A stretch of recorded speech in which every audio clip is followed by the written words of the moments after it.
everyone. This is Mallory Flowers on behalf of Jennifer Shelton and Associates. We are coming to you live from Washington, D.C., and welcome to our Webinar Wednesday series.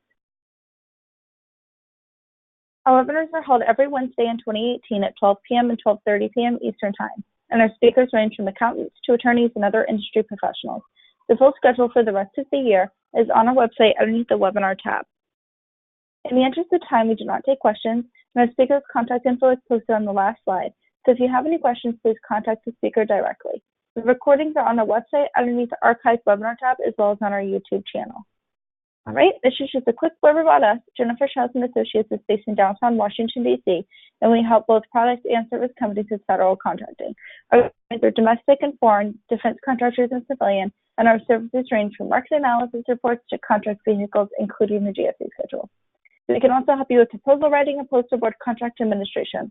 More information about our services and upcoming events can be found on our website. And this is one of our upcoming events on Monday, October 22nd. And you can find more information on the link you see on your screen or also on our website. And these are some of the sponsors and federal agencies that will be joining us. All right, so we're going to go ahead and dig into today's presentation, which is basics of opportunity capture. And Christy Hollywood is going to be our speaker. You can learn more about her information on this slide. Thank you, Christy, for joining us, and I'm going to go ahead and hand it over to you. All right, thanks. Capture is one of my favorite topics, so I'm excited to talk about it today with all of you. So you've identified an opportunity either through conversations, looking at agency forecast, doing some internal analysis, or using an analytical service like GovWin or Bloomberg, the Pulse, or one of the other many information systems out there. So what should you do now before the solicitation is released? Should you sit around, wait and see? Sadly, I've known firms that do just that, but the answer is no. Next slide. Even contracting organizations within federal agencies realize firms that prepare for solicitation before it comes out deliver a much better response. And knowing that contracting officers rarely understand even the effort to do a proposal, I find this very refreshing that they can even see the difference and acknowledge it. Next slide. So what is capture? It's basically taking that identified opportunity, qualifying it, assessing the environment, implementing winning strategies with the aim of capturing a specific opportunity, positioning to win, increasing your probability of win by influencing the customer ethically to prefer your organization and your solution, your approach. The main issue people have with capture is the common misperception that it's only for billion-dollar weapon systems. That's not true. Next slide. Capture is really a flexible process, and it's critical to your success in the federal market. The most favored to win, pre-RFP, actually wins most of the time, based on studies such as one done by MIT that showed about 70% of the time awards were going to the first name contractor the contracting officer thought of for that requirement. A lot of the big beltway firms spend about 60% of their investment in an opportunity before the RFP is even released. And that's because it works. Next slide. With strong capture, you can go from an unknown vendor to the favored provider pre-RFP, and then close the sale with an award-winning proposal. Next slide. Getting down to brass tacks, it does take a little investment to pull off. Specifically, you need somebody who can devote a little bit of time to being the capture champion or capture manager. You need to document your capture plan and focus on actions you can take to improve your probability of win. You need to have the discipline to implement, monitor, and adapt your plan as you learn new information. Don't assign just one person who doesn't document or debrief, because they might get hit by a bus or hired by the competition or decide to retire before the solicitation comes out and take a very long vacation. I've seen it happen, and that is really hard to recover from. Next slide. So why spend your limited funds, especially as a small business or a mid-sized firm? You really get a return on investment, especially if you're looking at a large dollar opportunity, something that's make or break for your firm, or something strategic, a new market, a new time to partner with a major player, you name it. At one organization, just by implementing capture, we saw win rates on those captured opportunities jump 9 percentage points, not basis points, over prior win rates for similar opportunities. So how do we reconcile the limitations of the real world in terms of time, resources, and money with the need to compete and actually do capture? Next slide. Here at Hollywood & Associates, we call it real world capture. And there's a whole training on this if you want to go deep. We'll hit highlights today. But by customizing a capture plan based on the bid significance, the time and resources available, and focusing on what will impact probability of win, you can really make a difference in your win rates. You focus on what will be the most award impacting activities, and then you pay less attention and limit the activities that would be less award impacting. Next slide. For example, here we have two examples. One, major recompete for a mid-sized firm focused on mitigating the competition. And they started 24 months out, basically to make sure their implementation was perfect, that they had addressed anything the client didn't like. And we made sure to include people who weren't involved in the project directly so that we had alternate perspectives to what they had been doing for 3 iterations. It can also be used on smaller projects, $500,000 activity to get into a new agency or a new service. For this one specific example, we really focused on understanding what the client wanted and why, personnel that would resonate with the client, and a really compelling technical design. On that one, we started 12 months out. If these timelines surprise you, let's take a look at why you might want to start early. Next slide. There's a lot to do within capture. We have 3 main buckets that you might remember from that earlier pyramid slide. There's gathering and analyzing information, there's documenting your win strategy, and preparing internally. In gathering and analyzing information, you're going to learn more about your client, your opportunity, and the competition. Then you're going to use that information to create and document your win strategy, which includes things like win themes, your pricing strategy, and your external communication plan. And internally, you're going to take that win strategy and actually start preparing for your proposal, whether it's recruiting and teaming, making sure you have the right past performance that will sing and be the highest evaluated past performance you've got. Thinking about variations of the technical design based on assumptions from the information you've learned, to even outlining some of your sections to make sure every single section has some win strategies in it and some compelling graphics and key messages. So you don't want to try to do it all at once. You'd probably kill yourself, and it would definitely detract from all the other work your staff are doing. Next slide. So you want to start early. Even 3 months can be too late. For example, contracting vehicles are usually selected more than 3 months before it hits. If it comes out on an IDIQ or a GSA vehicle that you don't hold, but 2 competitors do, you can't bid. The scope of work gets set earlier than that. Generally, it's not a good idea to bid alternatives to what they're asking for. You always have to bid what they're asking for and then sometimes present an alternative. They're usually not going to go for it.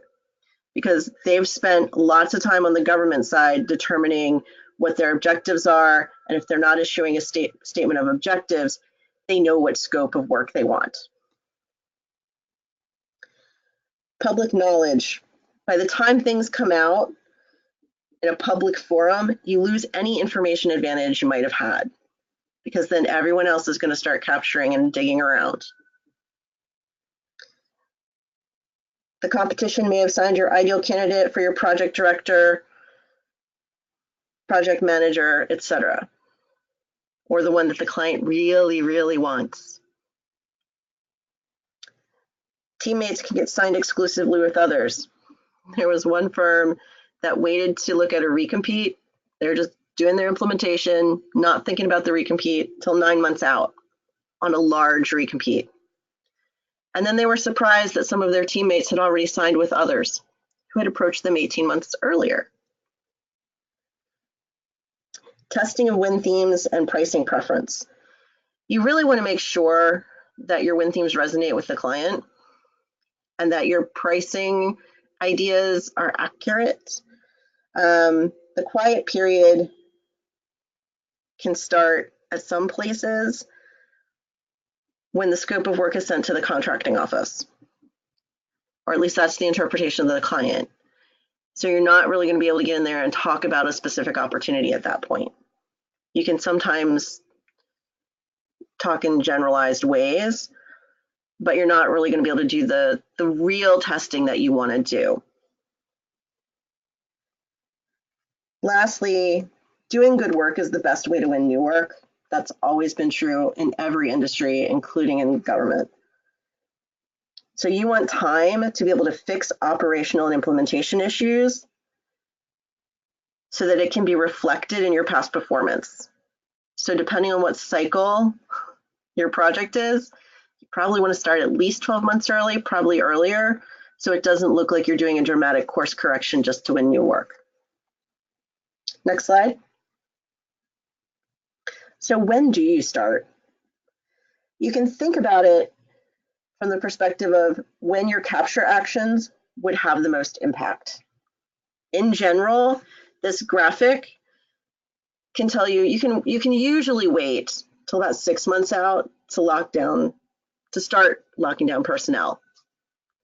But if you really want to engage with the client, shape the scope of work, get deep in the weeds, you need to start early when they're just starting to think about the requirement or what the next iteration of the requirement might look like.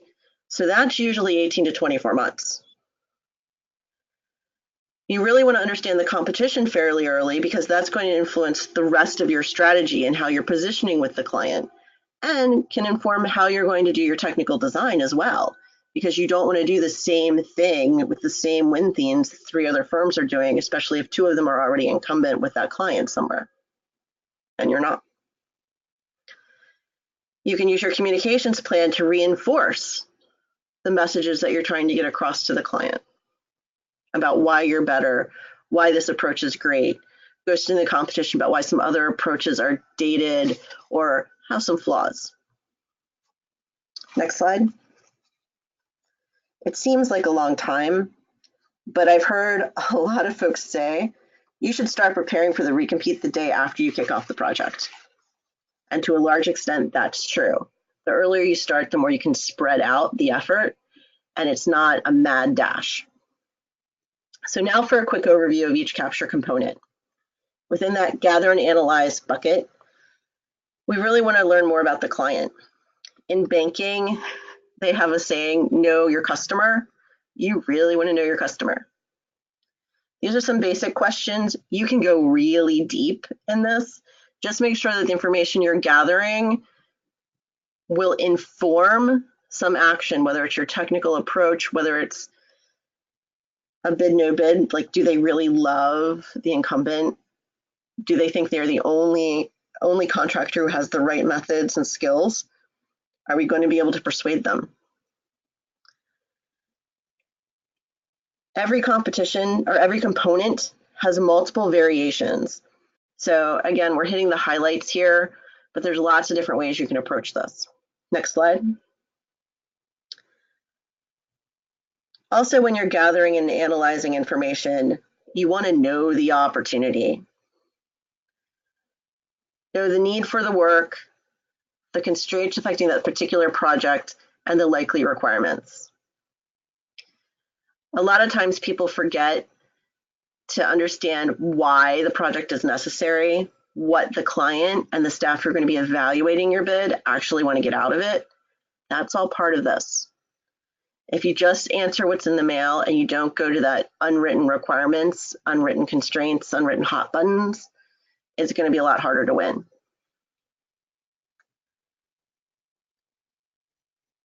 So I usually use a simple process for each of these gather and analyze pieces. Brainstorm what you know, create an action plan to fill the gaps, starting with desk research, then meetings with those in the know, then with the client, and then go back and fill in any additional sources.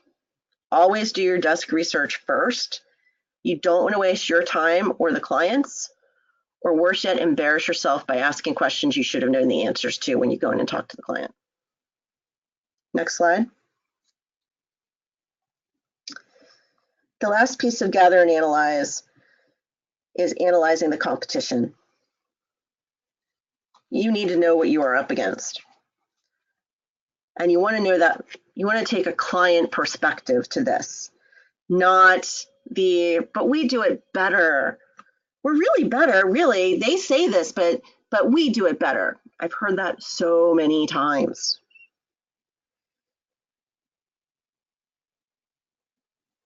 Evaluate the competition very kindly.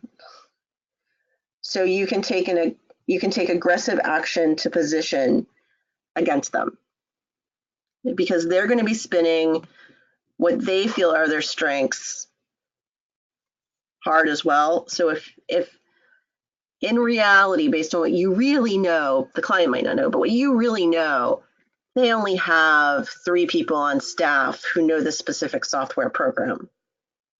Well, fine. But they can probably write a bid and add additional staff to the bid to make it look amazing. Are there ways that we could ghost that? Is the client going to think that they're not really strong? So when you're evaluating the competition, you really want to give them the benefit of the doubt more often than not. Be harsh on yourself, kind on the competition when you're doing this competitive analysis. Next slide. Now you should have enough actionable intelligence to inform your win strategy. That includes win themes, the why us, your pricing strategy.